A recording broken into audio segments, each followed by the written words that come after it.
Dans notre série Zone de grâce, je voudrais commencer par dire que l'intention du Saint-Esprit, c'est de nous conduire à poser des actes et à continuer d'écrire le livre des actes. Quand le Saint-Esprit est descendu, les chrétiens étaient dans l'unité dont je viens de parler, et il est descendu pour faire d'eux des témoins. Dans Acte 1, Jésus, après l'ascension, passe 40 jours avec ses disciples et il les enseigne. Et le résumé dans Actes de son enseignement, il les enseigne sur le royaume de Dieu. Il est venu pour annoncer la bonne nouvelle de la venue du royaume. Et quand il finit, il est mort, il est ressuscité, il passe 40 jours et il enseigne les disciples sur le royaume et il lui pose la question, au fait, quand est-ce que tu viendras rétablir le royaume? Il dit, vous ne le saurez pas, moi-même je ne le sais pas, c'est le Père qui le détermine. Mais ils sont sur le royaume, acte 1. Il leur dit, attendez dans l'unité, ils sont là dans un même lieu, d'un même cœur, dans l'attente du Saint-Esprit. Et quand le Saint-Esprit descend, l'Église, pour moi, naît, parce que c'est le Saint-Esprit qui anime, qui donne la vie au corps. Il descend, et pour moi, je veux rebaptiser, mais c'est pas une hérésie, c'est juste pour la prédication de ce matin, les actes en actes du Saint-Esprit et pas actes des apôtres. Quand le Saint-Esprit descend, il anime le corps, et tous les actes qui se déroulent jusqu'à acte 28, c'est le Saint-Esprit qui les fait au travers du corps. C'est les actes des apôtres. Et les apôtres, ce n'est pas que les 12. Quand on lit l'histoire des actes des apôtres, il n'y a pas que les 12 apôtres. C'est apôtre veut dire envoyé. Le Saint-Esprit veut continuer d'écrire l'histoire de l'Église en envoyant chacun de nous et faisant de nous des acteurs qui posent des actes par le Saint-Esprit. Nous sommes tous concernés, mais absolument tous. Et dans ce que je vais partager ce matin, je vais nous engager. Vous savez, ils étaient 120, acte 2, ils étaient 120. Et entendez bien ceci, le Saint-Esprit est descendu sur chacun d'eux sous la forme d'une langue de feu. Chacun de ceux qui étaient là sont devenus des témoins et des envoyés du Seigneur, le Saint-Esprit qui les envoie. En vérité, le livre des actes, c'est le chef d'orchestre, le Saint-Esprit qui envoie, qui anime le corps. Et chacun des membres du corps reçoit une mesure du Saint-Esprit qui les anime pour parler, adorer, mais pour poser des actes. Alors, je suis touché par le fait que c'est un choix de dire il s'agit d'actes. Il s'agit d'action. Il s'agit d'impact. Il s'agit que ce royaume dont Jésus vient de parler soit saisi, incarné, compris, parce qu'ils sont animés du Saint-Esprit, ils s'en vont et ils écrivent l'histoire et le livre des actes. Et le Seigneur est concerné, préoccupé parce que notre vie pose des actes. Nous soyons des envoyés animés de son feu pour poser des actes. Pas des actes isolés, mais des actes qui vont créer un mouvement, un impact. On se retrouve dans Acte 17 où des non-croyants qui ne veulent pas d'entendre parler de l'évangile disent mais ces gens qui ont bouleversé le monde sont venus jusqu'à nous. C'est-à-dire ces chrétiens qui ont entendu, attention, vous serez mes témoins de Jérusalem, Judée, Samarie, jusqu'aux extrémités de la terre. Ils sont allés jusqu'à Athènes. Et à ce moment-là, la ville est tellement bouleversée qu'ils disent on n'en peut plus, on ne veut pas changer nous, parce que ces gens, partout où ils vont, ils posent des actes qu'ils transforment, qu'ils bouleversent, qui mettent les choses dessous. Pourquoi? Parce que le Saint-Esprit les anime et c'est chacun d'eux qui ont reçu une flamme, un feu, une passion, un mandat qui les pousse à continuer d'écrire le livre des actes. Et je vais insister, et c'est très important pour moi, que c'est chacun. 120 flammes. Et l'Église a besoin d'être réformée. Je suis d'accord avec Marilène qui dit on a besoin de vos prières parce qu'on va se retrouver à la fin de ce mois en tant qu'équipe de direction dans le jeûne et la prière pour écouter et entendre la voix de Dieu pour la saison dans laquelle on va. L'Église doit être réformée, équipée de l'Esprit pour que chacun fasse une différence là où Dieu l'a placé. Et c'est Et c'est un sacré défi. Moi-même, je suis en repentance, en recherche de Dieu en ce moment. Parce que le Saint-Esprit me met dans mon cœur une saison où l'Église doit être réformée, se vivre autrement pour avoir l'impact que le Saint-Esprit désire qu'elle ait. Pour continuer d'écrire le livre des Actes, ça demande des réformes. C'est comme si on est en chemin, on va continuer d'être réformé. Si je cite quelques chapitres de Actes, vous verrez que par exemple, dans Acte 6, il y a un problème. Et puis ils sont conduits par le Saint-Esprit à trouver une solution. Et Acte 7 arrive, il y a une persécution. Et le Saint-Esprit envoie de droite et de gauche. C'est le Saint-Esprit qui conduit Philippe ici, Philippe là. Puis il y a la puissance de Dieu qui se manifeste. Parce qu'il n'était pas apôtre, mais il est envoyé par le Saint-Esprit. Dans Acte 13, il y a l'église qui naît. Et on se retrouve à Antioche, une église qui n'est pas une église de juifs, composée de juifs et de non-juifs, mais juste avant, le Saint-Esprit se révèle à Pierre, et Pierre est en prière, et Dieu lui montre que, le Saint-Esprit lui montre, la Bible dit très clairement, le Saint-Esprit lui montre qu'il devait sortir de la communauté des juifs et d'aller témoigner aux non-juifs. C'est une révolution, un bouleversement dans la conception de Paul. Il ne s'imaginait pas que le Saint-Esprit, le Seigneur, allait le conduire à aller chez des païens, c'est-à-dire des non-juifs. C'était dans leur culture impossible à imaginer. Mais vous voyez ce que le Saint-Esprit est capable de faire quand on le suit, lui, il nous chamboule. Et moi, je m'attends à ce que le Saint-Esprit fasse ce genre de choses au milieu de nous. C'est-à-dire, on est dans des schémas, même une éducation évangélique qui nous dit que les choses devraient se vivre comme ça. Et si le Saint-Esprit disait, aujourd'hui, j'ai décidé de changer les choses, et nous montrer des visions qui vont nous bouleverser à tel point qu'il va nous contraindre à le suivre. Le contraindre à le suivre. C'est-à-dire, moi je prie que le Saint-Esprit nous contraigne. En fait, Pierre, il ose dire au Saint-Esprit non. Le Saint-Esprit lui dit mange. Vous savez, pour ceux qui ne connaissent pas l'histoire, c'est un voile d'animaux impurs et les Juifs ne mangent pas d'animaux impurs.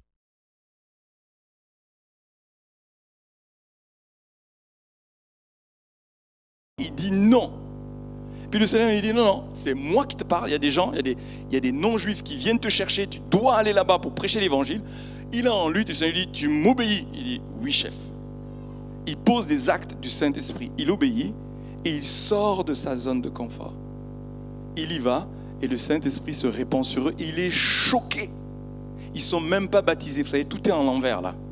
Ils n'ont pas baptisé d'eau. Ils sont choqués parce que le Saint-Esprit le fait sortir de ses schémas. Ma prière ce matin, c'est que le Saint-Esprit nous fasse sortir de nos schémas. Je peux vous garantir, chacun d'entre vous, ayant reçu cet esprit, en l'entendant et en acceptant de sortir d'ici, Seigneur, je veux aller et peut-être expérimenter des choses qui sortent de mon éducation, de ma pratique. Et puis pendant des années, c'était bon. Et puis le Saint-Esprit dit, c'est une nouvelle saison. L'Église doit se vivre autrement. Il ne s'agit pas de forme, il s'agit de transformation intérieure. Être transformé dans nos schémas pour continuer d'écrire le livre des actes du Saint-Esprit. Il va changer nos mentalités et il va nous conduire à penser, faire, vivre les choses autrement. Mais ça se passe à l'intérieur. Comme Pierre reçoit une révélation et il est bouleversé. Puis à un moment donné, il rentre à Jérusalem, on lui demande des comptes. T'es allé chez des païens, t'es allé chez des non-juifs. Il dit oui, mais écoutez, moi j'ai obéi au Saint-Esprit. Et puis il dit, en plus tu les as baptisés. Mais écoutez, ils ont été baptisés du Saint-Esprit. Comment moi je vais pas baptiser d'eau ceux qui sont baptisés du Saint-Esprit? On est en l'envers. Il fallait au moins mettre de l'ordre dans tout ça. Il baptise et il dit, j'y suis pour rien. Le Seigneur m'a dit, je te donnerai les clés, tu ouvriras les portes aux païens. Et vous savez, il y a des portes qu'on doit ouvrir les uns et les autres, mais dans des endroits et des conceptions qui vont nous conduire à écrire le livre des actes, à écrire une histoire. Chacun en est envoyé. Chacun en est envoyé. Alors, je voudrais qu'on lise ensemble le verset de base de cette nouvelle série qui se trouve dans Éphésiens 4, 7.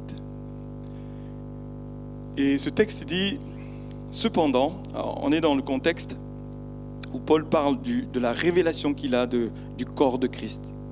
Ce corps qui, quand il est rempli du Saint-Esprit, animé par le Saint-Esprit, et que ses membres sont en maturité pour le suivre, pour vraiment que ce soit lui qui pose des actes parce qu'on obéit, quand elle arrive à une maturité, eh bien, il se passe ce qui se passe ici, qu'on retrouve dans Éphésiens 4, 7. Cependant, chacun de nous a reçu la grâce de Dieu selon la part que Christ donne dans son œuvre. Et on va méditer là-dessus ce matin. Chacun de nous a reçu, ça me rappelle tout à l'heure, chacun des 120 ont reçu une langue de feu. Chacun. Et je vais insister sur la responsabilité de chacun a reçu la grâce.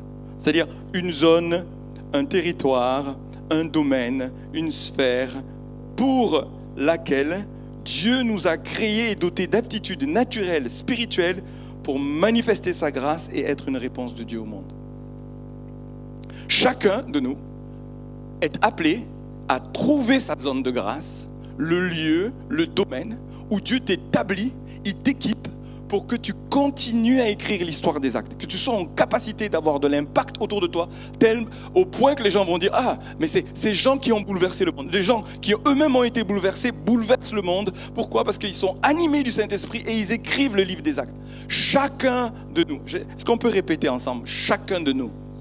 Encore une fois, chacun de nous. Non, mais encore une fois, chacun de nous. Pourquoi j'insiste? Parce que je suis sûr que la pièce n'est pas encore tombée. Chacun de nous, c'est chacun de nous. C'est toi. Et chacune aussi. Ouais. Non, on n'est pas sexiste dans cette église. On n'est pas sexiste. Chacun, chacune, petit et grand, on a reçu. Je vais insister sur le fait que tout le monde a un ministère. Vous savez, ce mot, il est très connoté. Dans Éphésiens, justement, il parle des ministères qu'il a établis dans le corps, des apôtres, des prophètes, des évangélistes, des docteurs, des pasteurs. Mais pour le perfectionnement des saints, pour l'équipement des saints, pour que vous fassiez l'œuvre du ministère. En fait, ceux qui doivent faire l'œuvre du ministère, c'est vous. Le Saint-Esprit est intéressé par le corps qui est déployé, qui l'anime, et qui, parce qu'il les anime et qu'il les envoie, il faut un acte. Mais chacun, pour sa part, mais dans un corps. C'est un mystère. Nous faisons partie d'un corps, dans sa globalité, mais nous avons chacun une part dans ce corps. Comme la métaphore du corps, vous savez, la main, la tête, les yeux. Chacun a une fonction spécifique créée par Dieu pour faire une différence. Comme un corps dans sa globalité. Mais chacun a une fonction. Chacun a une part, il y a une responsabilité. La Bible nous dit, chacun de nous aura à rendre des comptes à Dieu pour lui-même. Il y a une responsabilité de prendre conscience de ta fonction, de prendre conscience de tes dons, de prendre conscience de ton appel, de prendre conscience de tout ce que Dieu a placé entre tes mains pour faire un impact, mais dans ta vie, au travers de toi, mais dans un corps. Mais c'est chacun. J'insiste vraiment. Vous savez, on partage dans le cadre de l'équipe de direction, on en vient à ce concept de 80-20. C'est un concept qui n'est pas que chrétien, mais qui est utilisé dans le corps de Christ aussi. Il paraît que 20% des ressources de l'Église servent 80% de personnes qui sont comme des consommateurs-spectateurs. Je répète, 20% d'acteurs, 80% de consommateurs. Si on fait les stats de droite et de gauche, on peut faire 25, on peut faire 30. De temps en temps, je dis, ah oui, quand même, j'espère que dans notre église, on fait 30 au moins, quoi. Mais la vérité, c'est que s'il n'y a pas une réforme du Saint-Esprit pour que chacun soit acteur, on est toujours dans ce schéma où il y en a 20. Alors, on dit 20%, par exemple, ceux qui sont servis à l'accueil. Vous savez, dans un culte, on peut schématiser 20% de gens qui servent, qui font quelque chose de concret, et puis 80, alors, excusez-moi, je parle d'organisation, 80 qui consomment. Est-ce que vous saisissez ce schéma-là? Ce que le Saint-Esprit veut faire, c'est que nous devenions un corps, 80-20, parce qu'il y a au moins 20% de membres qui devraient être nouveaux, qui ont juste besoin, comme des bébés, dont on prenne soin d'eux. Mais notre prière, c'est que ça devienne 80-20. Si vous êtes avec moi, secouez les mains pour être sûr que vous me suivez. Là. Mais ça demande une responsabilité. Ça demande une prise de position où j'ai quelque chose à faire et je dois prendre conscience de ce que Dieu a placé entre mes mains pour me mettre en mouvement, être acteur. Recevoir le Saint-Esprit, c'est lui qui m'anime, c'est lui qui me donne le feu, c'est lui qui me donne la passion. Mais je dois me mettre en mouvement et mesurer et ne pas quitter ce lieu en disant où est-ce que j'en suis avec ce que Dieu a placé entre mes mains. Qu'est-ce que j'en fais? Et on va lire ce verset de Pierre qui dit une chose, qui renforce cela. Il dit comme de bons dispensateurs des différentes, encore une fois, grâces de Dieu que, disons-le ensemble, chacun, encore une fois, chacun de vous mette au service des autres le don qu'il a reçu. Tu as reçu quelque chose. Prends conscience de ce que tu as reçu, mais comme quelqu'un qui gère les grâces de Dieu. La grâce de Dieu vient te donner des choses. Le Saint-Esprit descend sur toi, tu reçois le Saint-Esprit, mais avec le Saint-Esprit, vous savez, c'est comme un kit. Il y a les dons, il y a les talents qui viennent activer et qui te donnent de prendre conscience que tu as des choses à mettre au service des autres. Tu l'identifies, je le mets au service, je choisis de le mettre au service, alors que je mets au service en identifiant la zone de grâce où je dois le faire. Quand tu le fais, il y a la puissance de Dieu qui se manifeste. Quand tu le fais, ça se dit la grâce de Dieu. C'est-à-dire, on sent qu'il y a une faveur de Dieu. On sent que Dieu est avec toi. C'est-à-dire, Dieu travaille avec toi. Tu le fais, tu fais un geste, il en fait mais 10 fois plus. Tu fais un mouvement, il fait 10 fois plus. Tu dis une chose, il dit 10 fois plus parce que tu es dans ta zone de grâce et que tu rentres dans la logique de chercher, de trouver cette zone, de recevoir le Saint-Esprit, d'être renouvelé dedans, d'identifier tes dons, d'activer et de voir un impact et une différence. Moi, c'est ma prière, c'est le but de mon partage ce matin, que chacun prenne conscience qu'il a une part, qu'il doit trouver sa zone de grâce. Quand il a trouvé, qu'il se mette en relation avec le corps, au service. Mais je veux finir aussi, à la fin de ma prédication, qu'il se mette en relation avec d'autres qui ont reçu la même zone de grâce. Ça crée une force. C'est comme le projet des flambeaux. C'est des gens qui ont un cœur. C'est des gens qui ont une onction. C'est des gens qui ont des dons. Et des gens pour qui les enfants vont être leur zone de grâce.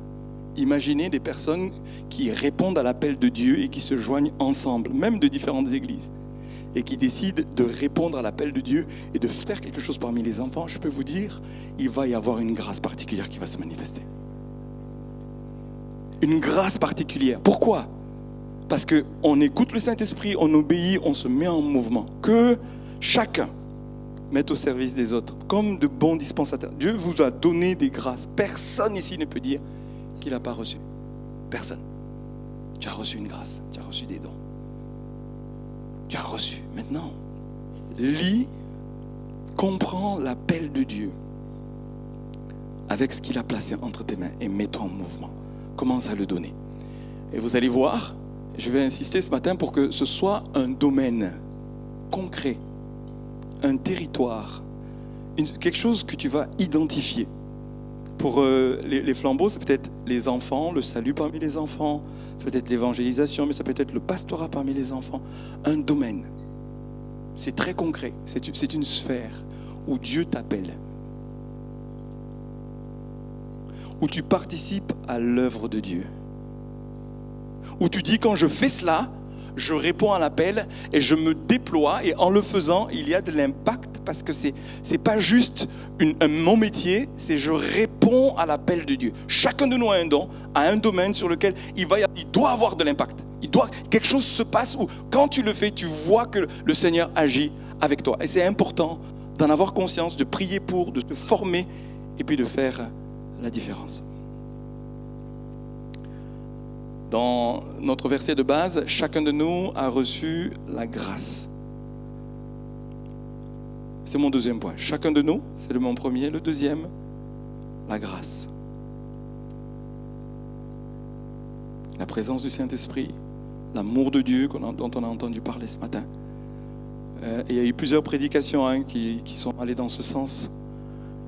Ces derniers temps, quand Toine a ouvert la série, puis qu'il a dit qu'on doit se dépouiller, se vider de nous-mêmes pour accueillir la présence de Dieu. Vous savez, pour qu'il y ait de l'impact, il faut qu'on soit rempli non seulement du Saint-Esprit, mais qu'il y ait une œuvre de Dieu qui permette à Christ de se manifester au travers de nous.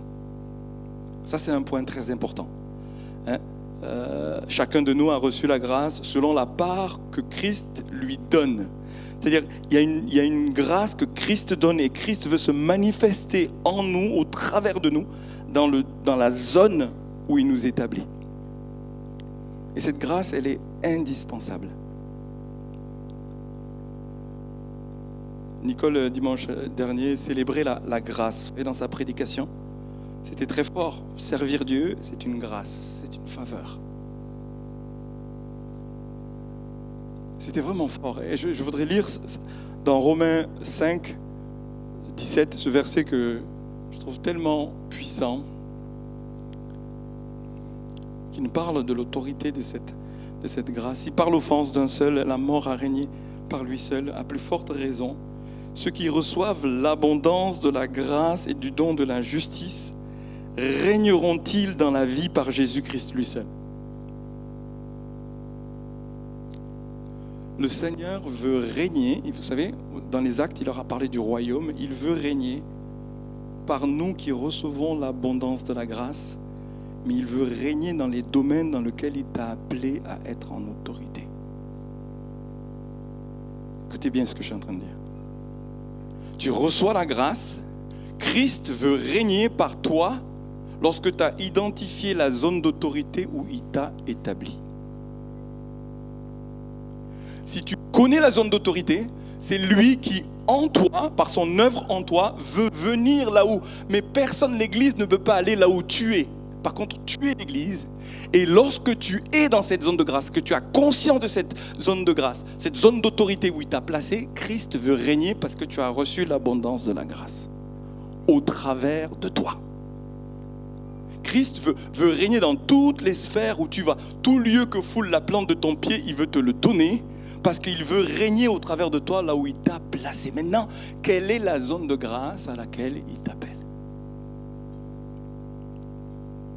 Si tu ne le sais pas, quelqu'un qui est quelque part, il ne sait pas que c'est par la volonté de Dieu, il n'active pas la présence, ni la puissance, ni la grâce, ni le règne de Dieu. Aujourd'hui, il y a des tas de croyants qui sont des ambassadeurs, ils sont infiltrés, mais ils ne sont pas activés. Ma prière, c'est que vous soyez activés là où Dieu vous a placé. Activés, activés, pour continuer d'écrire le livre des actes.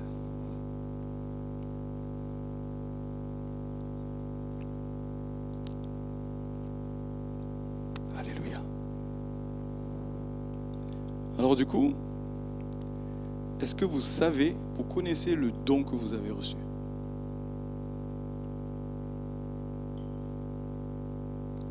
Jésus, à un moment donné, il a confié des talents. Vous savez, les dons, ça peut être des dons spirituels, mais ça peut être aussi des talents. Dans l'Ancien Testament, c'est de l'argent. Il confie de l'argent et il s'en va et il revient. C'est des talents qu'il confie. En fait, quand on est de nouveau, quand on se convertit, qu'on est dans le corps, il nous donne le Saint-Esprit, il nous donne la grâce, mais il nous donne des dons dont il faut avoir conscience. Qui sait ici les dons que Dieu lui a donnés? Alors comment? Les clés? Je ne les ai pas, ils sont dans la voiture.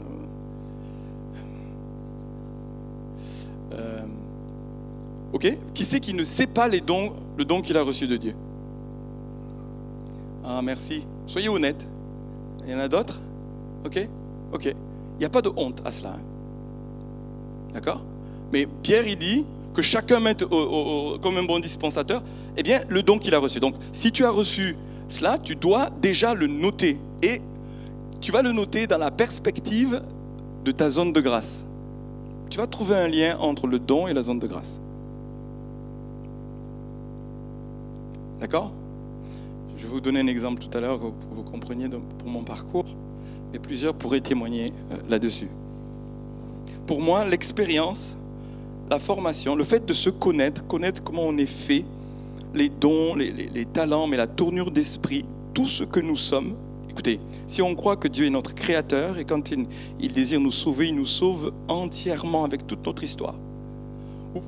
J'ai fait, moi, un récapitulatif des dons, des talents, de l'expérience, même ma naissance, même mon nom, même ma couleur de peau, tout contribue à ma zone de grâce. Prenez le temps. de vous approprier le fait que Dieu vous a créé, il vous a appelé dès le ventre de votre mère et que tout ce que vous êtes, même les situations difficiles que vous avez vécues. Moi, j'ai vécu des traumatismes profonds. Eh bien, Dieu aime transformer, comme ça a été dit ce matin, Dieu aime transformer nos vies, même les traumatismes les plus profonds, pour s'en servir puissamment pour son royaume. Et il y a des tas d'exemples bibliques qui nous le disent. D'accord ? C'est la vie de David, c'est la vie de Moïse, c'est la vie de Joseph. Tout ce qu'ils ont vécu, je vous dis bien tout, participe à les établir sur une zone de grâce. Je vais prendre rapidement l'exemple de Joseph, mais toute sa vie, partout où il a été, Dieu, il a reçu un rêve, il a reçu un appel, il savait qu'il devait être établi en position d'autorité, mais tout son parcours a été utilisé par Dieu. Maintenant, à toi de prendre conscience. Vous savez, Joseph, un de ses dons, c'est interpréter les rêves. Il a reçu un rêve, il l'a interprété pour lui-même, mais il a été utilisé étape après étape. Ce qui a fait sa délivrance de la prison, c'est qu'il a interprété un rêve. C'est un don qui participe à sa vocation. Au moment où il interprète le rêve de Pharaon, juste il utilise le don qui est la grâce de Dieu sur lui. Et au moment où il a la révélation, les clés s'ouvrent pour lui, il interprète et Pharaon dit, mais qui d'autre que toi peut réaliser et gérer le pays avec cette sagesse? Qui d'autre que toi peut faire ça? Personne. Et donc, là, il est rempli du Saint-Esprit et parce qu'il a la révélation, parce qu'il est en position d'autorité, il arrive à impacter. La zone de grâce de Joseph est juste phénoménale. Il devient le premier ministre de l'Égypte. Pourquoi? Il a connu son don. Il s'est laissé travailler par Dieu et quand il est prêt, Dieu l'a révélé, l'a manifesté au monde. Il a eu de l'impact. Pourquoi? Parce qu'il connaissait son don. Parce qu'il s'est laissé travailler par Dieu. Parce qu'il a pardonné. Parce qu'il y a toute une œuvre en lui et qui fait qu'au moment donné où il est prêt, et il arrive des moments où Dieu nous dit « Je t'ai préparé pendant 30 ans, ça a duré 30 ans, et au bout de 30 ans, Joseph est prêt, il le révèle au monde, il est prêt, il est dans l'humilité, il sert Dieu. Et il a servi tout un pays, il a sauvé un pays. Non seulement l'Égypte, mais presque le monde entier. Il a sauvé Israël, il a sauvé son peuple, sa famille. Pourquoi? Parce qu'il a discerné son appel, le domaine dans lequel il devait être.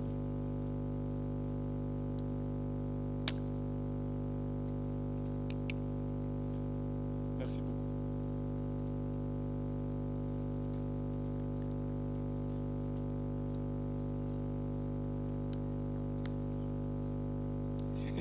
Que celui qui a soif vienne et qui boive.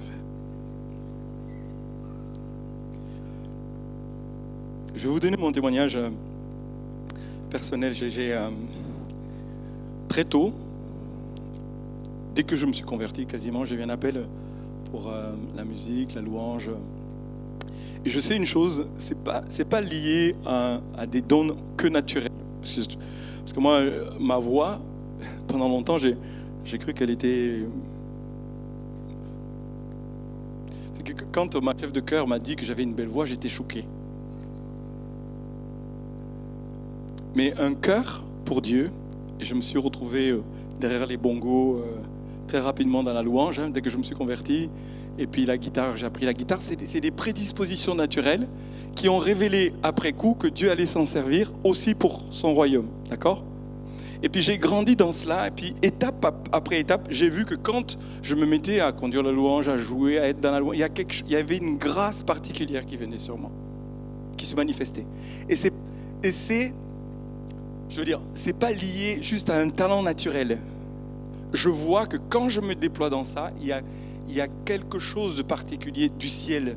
Et je le fais en ayant bien conscience que ça ne dépend pas de moi ou de ma personnalité. C'est une grâce. Et quand j'ai pris conscience de cela, j'ai répondu à l'appel du Seigneur. Et je sais que le Seigneur veut s'en servir. Encore, il n'y a pas longtemps, il y a 1 an à peu près, le Seigneur m'a parlé de me réinvestir parce que j'avais cru qu'il fallait que je passe le témoin et puis que je dise c'est plus mon domaine. Mais je sais qu'il y a quelque chose de particulier dans l'Église qui correspond à cet appel et ce don qui est sur moi. Et je crois que c'est une zone particulière de grâce. Et je le vois même ce matin. Je voudrais encourager le groupe de louanges par le climat parce qu'il se passe que je crois qu'il est lié à une zone de grâce qui est sur l'Église, mais qui est aussi lié à mon ministère. Et je le dis, est-ce que si je le dis, ça choque quelqu'un ce matin-là? Si tu sais ce que Dieu t'a donné, vous savez, je suis ce que je suis, dit Paul, par la grâce de Dieu. Et ce que je suis, ce que je vous dis là, je le suis par la grâce de Dieu. Et je sais que le Seigneur m'attend, il m'appelle, il me rappelle à cela régulièrement. Et que la vocation de l'Église ici, c'est une vocation d'adoratrice, de se tenir devant Dieu, d'être le lieu où on l'élève, on l'adore, où il vient siéger au milieu des louanges de son peuple. Je le sais. Et il m'a donné des dons très très tôt qui se sont confirmés jusqu'à être conduit à produire un CD, enfin toute l'histoire qu'on a vécue même de CD, une super histoire, mais c'est pas que pour l'histoire, je crois que ça a une marque.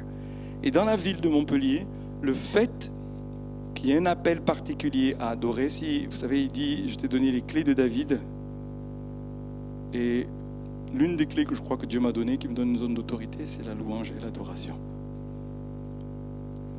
Et il se peut que d'autres, ce soit le cas, comme un peu l'organisation des 12 tribus d'Israël. Il y a des domaines où des gens doivent s'associer et quand ils sont dans l'unité, dans une zone particulière de grâce, il y a une force, il y a des clés qui sont données qui vont ouvrir des choses que rien d'autre ne pourra ouvrir. Et je pourrais citer, comme ça j'ai repéré 4 zones de grâce pour ma propre vie. Je ne vais pas toutes les citer parce que ce n'est pas le but pour moi. Mais j'ai fait ce travail avec des dons naturels, avec des dons spirituels, avec de l'expérience, avec de la formation, en lisant mon parcours. Le Seigneur me demande même de me former en ce moment dans une zone de grâce particulière qui est l'accompagnement des couples. Vous voyez? Parce que le Seigneur veut m'équiper, me mettre à part spécialement pour cela. Eh bien, je me donne les moyens. Quand tu le sais et que tu t'associes avec d'autres, il y a la pensée de Dieu, il y a la volonté de Dieu, il y a la puissance de Dieu qui va être activée. Pour cela, pour se connaître, eh bien, moi j'ai utilisé un outil, un livre qui s'appelle « Jouer le jeu », qui a été écrit par Philippe Jaurès. Je vous recommande de le lire, ce livre. Jouer le jeu, c'est accepter de se découvrir et de se connaître. Comment veux-tu servir Dieu si tu ne sais pas qui tu es? Comment tu te ressources? Quels sont tes dons? Quelles sont tes passions? Quels sont ton style d'intelligence? Vous savez, même Luc Maroni, il est passé il n'y a pas longtemps, il nous a donné des tests à faire. Je vous encourage à les faire. Il y a des tests gratuits, mais même il y a des tests payants. Moi, j'ai fait, et toute l'équipe de direction ici a fait un test psychométrique qui s'appelle Nova. Je peux vous garantir, quand tu découvres qui tu es, comment que tu fonctionnes, ça t'aide mieux à servir Dieu. Je vous le garantis, ça t'aide à servir Dieu. On a fait cela. Moi, j'ai découvert que j'étais créatif. Alors, certains diront, tiens, il t'a fallu Nova pour le découvrir. Ben oui. J'ai fait le test, 20 minutes ça prend. Le résultat sort. Et Philippe Jaurès, qui fait l'analyse de ce test, c'est extraordinaire. Il me dit, Rodrigue, tu as besoin de vivre dans un environnement de qualité. Parce que tu es sensible, tu as un sens artistique ou tu as un sens esthétique important. Le jour où il me sort ça, le lendemain, je dis à Marilyn, on va faire les travaux dans la maison. Et on a engagé des travaux. Je peux vous garantir, quand je rentrais chez moi, ça crée un renouvellement très important dans ma psychologie, dans ce que je suis. Pour servir Dieu, savoir se ressourcer, vivre dans un lieu de qualité, a amené quelque chose d'extraordinaire pour moi, parce que je me suis mis à prendre soin de moi. Pourquoi? Parce que je me connaissais, je connaissais mes zones de ressourcement. Comment que je suis fait pour être ressourcé de qualité? J'ai compris aussi que dans ma psychologie, j'avais besoin de temps à part. J'avais besoin de temps de prendre 3 jours en dehors ou dans la nature, en train de chercher Dieu. Ça, c'est parce que je me connais. Et quand je me connais, je m'aiguise pour être encore plus efficace par rapport à la mission que Dieu m'a confiée.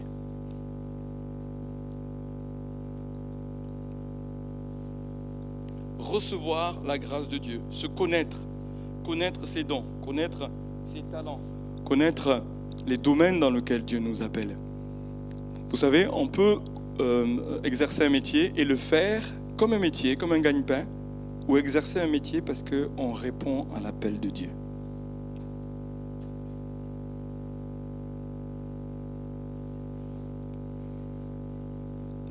Répondre à l'appel de Dieu, avoir conscience que ce qu'il nous a donné, c'est pour le servir et pour que son royaume soit manifesté. Pour que sa grâce soit révélée. Touche. Si je relis notre verset, j'en viens à la fin, là on va bientôt prier. Chacun de nous a reçu la grâce de Dieu selon la part que Christ lui donne dans son œuvre. La part que Christ donne dans son œuvre.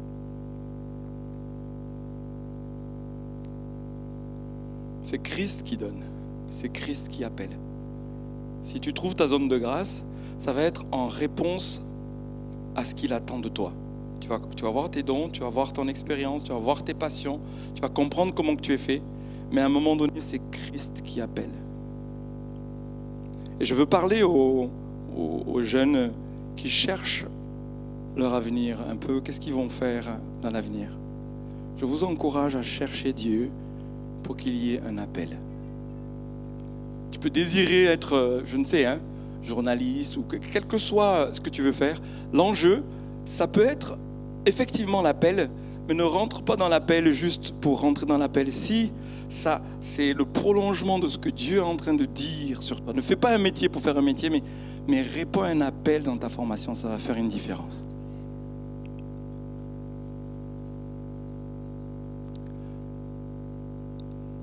Il y a peut-être des personnes qui sentent qu'ils sont à la fin d'un cycle de leur vie. Et puis ils sont en formation, ou ils sont en réflexion, puis il y a une reconversion qui se dessine. Si c'est vécu devant Dieu, je vous engage à chercher Dieu. C'est tellement important dans cette période. Tu as reçu l'Esprit, la grâce, le don. Tu as vécu, tu as de l'expérience, mais si tu entends l'appel de Dieu, c'est Christ qui te donne un territoire. C'est Christ qui t'établit. Et si pour certains, il y a un manque de sens, là je pense qu'il y a quelque chose qui se passe spirituellement, où peut-être certains peuvent se demander, mais quel est le sens de ce que je suis en train de faire?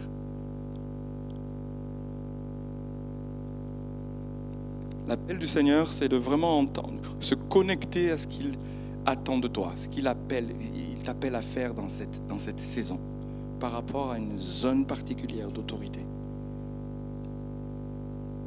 C'est un appel à chercher, à jeûner, ou à retrouver du sens. Peut-être que c'est vraiment le domaine dans lequel tu es, mais tu as besoin, comme Paul à un moment donné, il a eu révélation, Dieu lui dit ne t'effraie point, parle, ne te t'aime point, parce que j'ai un peuple nombreux dans cette ville. Dieu est venu lui redire, c'est bien là que tu dois être, persévère.